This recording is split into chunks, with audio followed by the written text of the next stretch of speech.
Bonjour les enfants, aujourd'hui je vais vous raconter l'histoire qui s'appelle Le loup qui cherchait une amoureuse.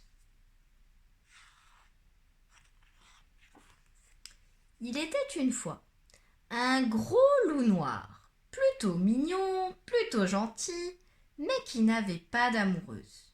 Il s'appelait Loup.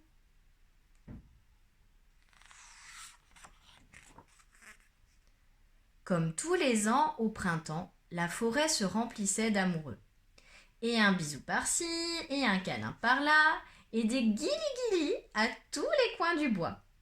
C'était très énervant, surtout pour un loup tout seul.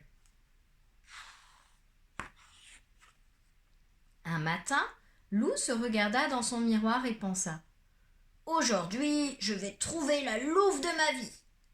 Mais comment faire ? Il ne connaissait rien à l'affaire. De bon matin, il alla voir Maître Hibou. « Il faut tomber amoureux, voilà tout !» dit celui-ci. Toute la matinée, Loup s'exerça à tomber. À la fin, il était tout cabossé et avait mal partout.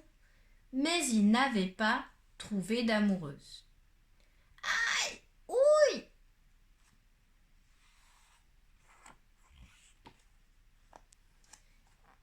Il faut attirer l'attention, être original, phénoménal, expliqua son ami Valentin.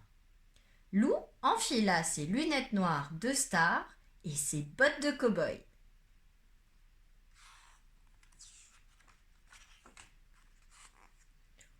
Il faut parler joliment, choisir des mots doux et caressants, dit son ami Gros Louis. Loup courut acheter un livre de poésie. Il le lut en entier et apprit tous les poèmes où l'on disait « Je t'aime ».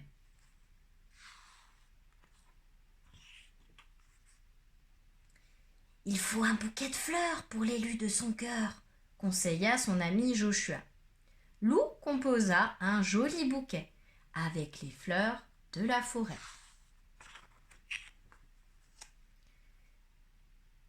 Mais comment saurais-je que c'est la louve de ma vie ? Demanda encore Loup à ses amis.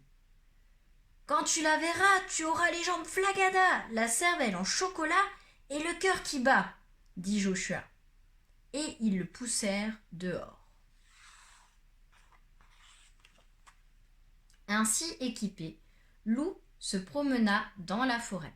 Il commençait à désespérer quand une louve apparut sur le sentier. Loup lui tendit le bouquet en récitant « Ce bouquet des bois est comme toi, ô louve sauvage et doux à la fois. »« Arrête ton blablabla, espèce de gros bêta !» répondit la louve sans s'arrêter. Loup resta planté au milieu du chemin. Il n'y comprenait plus rien. « C'est vraiment compliqué de trouver une amoureuse. » Il s'assit pour enlever ses bottes. Quand soudain,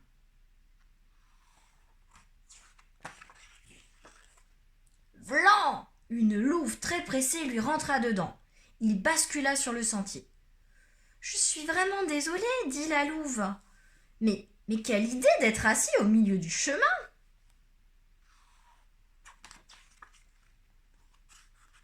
Loup se redressa, regarda la louve et sentit comme un petit clic à l'intérieur de son cœur. Un peu le bruit d'une porte qui s'ouvre.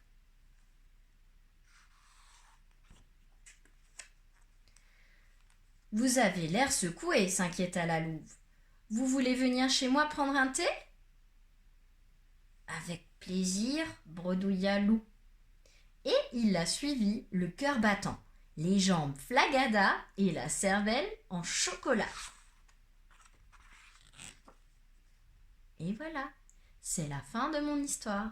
La prochaine fois, je vous raconterai l'histoire qui s'appelle « Le loup qui ne voulait plus marcher ». À bientôt les enfants, amusez-vous bien.